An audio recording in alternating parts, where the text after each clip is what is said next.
Hello, everyone. Guess what?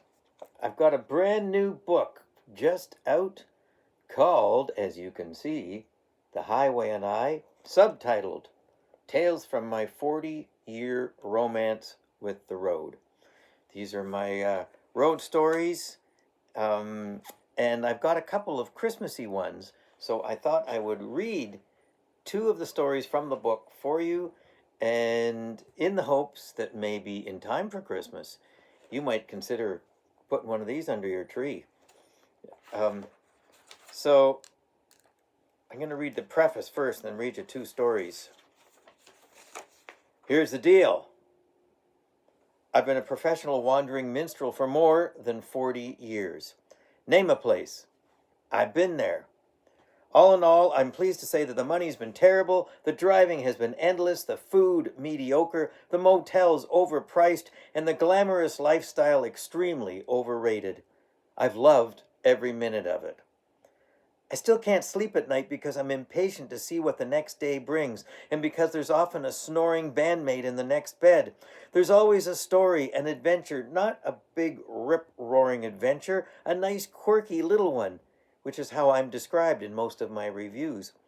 Modest, understated Canadian adventures, always some moment, an interaction, a smile, a stop along the way, something that suddenly makes it all seem worthwhile, just like Mary Tyler Moore driving her Mustang into Minneapolis. I've fashioned some sort of a career by sprinkling song dust on these moments and singing them every night to complete strangers. The magic part of my job, the thing that keeps me doing this, is that sharing these stories transforms those strangers into friends within minutes. I've written down some of my favorite tales for you here, and I hope you enjoy them. So we're going to start on my Christmassy theme in Meaford, Ontario, at the Farm Machinery Dealership Christmas Party.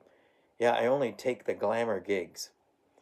I've been engaged to provide half an hour of after-dinner entertainment for the 80 or so employees and family members of a local farm equipment machinery dealer. No gig is too small or obscure for me to accept. The Wing Ding is in an old one-room schoolhouse down a concession road, now converted into a little community center. I arrive and I'm surprised to find that they have a band waiting for me. It consists of the 87-year-old patriarch of the company on the violin, along with his two pals on clarinet and piano, both comparative youngsters in their 60s. They play pre-dinner swing tunes and old standards, and I join along on guitar and vocals. We have a lot of fun. The clarinet player insists that we play everything in B-flat and E-flat, so I get a real workout. Little kids cling to the fiddle player's legs as his bow grazes the tops of their blond heads. The piano player balances a bottle of beer on the edge of the piano, deftly catching it and taking a swig each time it starts to fall off from the vibration of his heavy thumping style. Dinner arrives, looking disturbingly familiar. It is a virtual carbon copy of the turkey dinner I had at the Minto Township gig the week before. In rural Ontario, there are rules regarding banquets like this, and they are strictly observed. Here is the tried and true recipe for a successful community hall church ladies' supper. Dinner for 200. 1. Roast turkey. Cook until perfectly tender and juicy. Then cook 1 hour more till all moisture and flavor has been removed. Remove from oven, cut into large chunks. Then leave out uncovered on platters for 2 hours or until crust forms on pieces. Make a Matterhorn of mashed potatoes. Make a smaller amount of mashed turnip for the really adventurous. 3. Peas and corn. Remember, this is farm country. Farmers apparently do not want to see fresh produce as they have been watching it grow all year.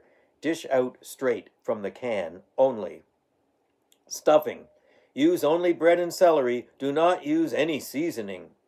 5. Jellied salad. Contrary to the opinion of many urban culinary experts, Jello and cabbage can be mixed together in one dish. 6. Gravy.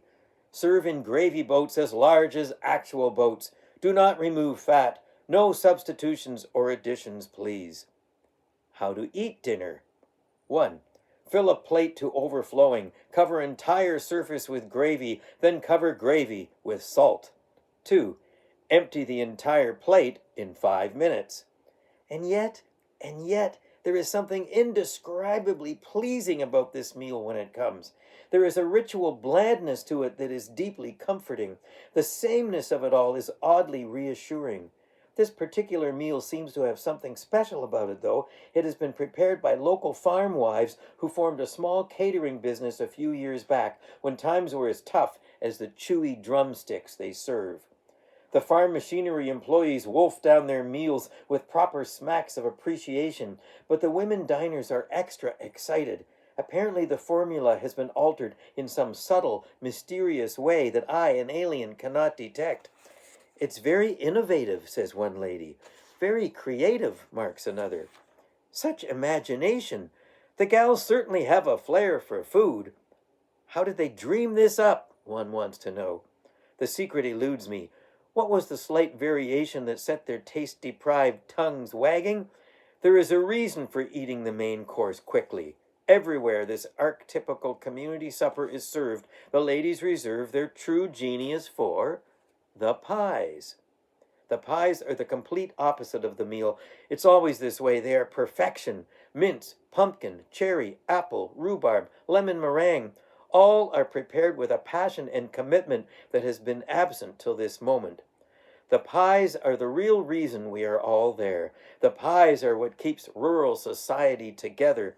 The pies are really, really delicious, except that as soon as they appear, it is my turn to go to work. They eat, I play, I go home. Now we're going to wander over to Kitchener, Ontario, not too far from where I am right now, in the royal city of Guelph, to visit the Knights of Columbus Kids Christmas Party. I arrived to play for the children of the Knights of Columbus. The party is from noon till 4. The kids are already blasted on sugar by the time I arrive and are phenomenally bored with the Oktoberfest polka trio that proves to be my opening act. I introduce myself to the band and they start to laugh. Turns out all 3 of them are named James. They are all in their 60s and play accordion, chord organ, and electric guitar, and their repertoire seems to be mostly Bavarian Elvis. Of course, this story was written when I thought 60 was old. The organizer has other cards up his sleeve to keep the kids amused till my favorite spot, my feature spot.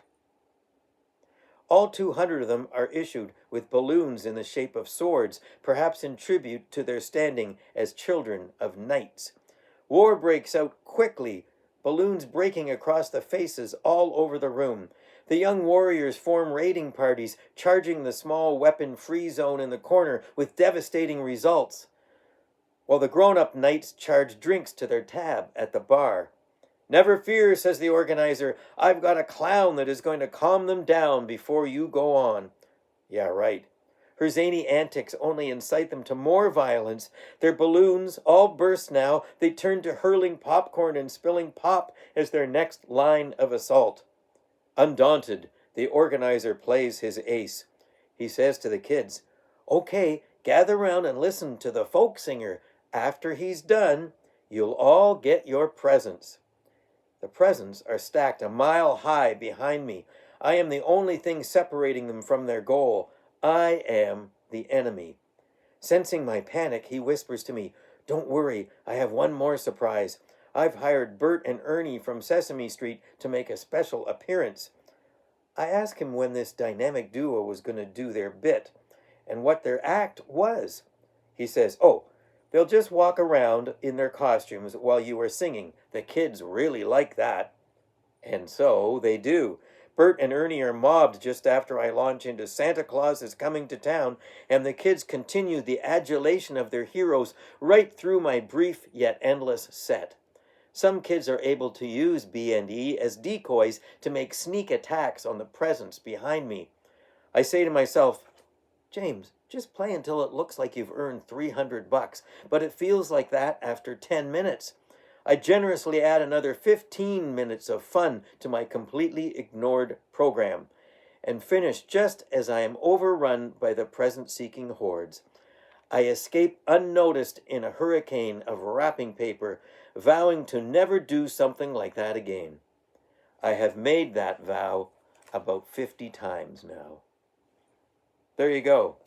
Those are the stories from The Highway and I, which you can obtain by going to my merchandise site, jamesgordonmusic.bandcamp.com, or check out my website, jamesgordon.ca. I think you'd like this. So go for it and have a happy holiday season.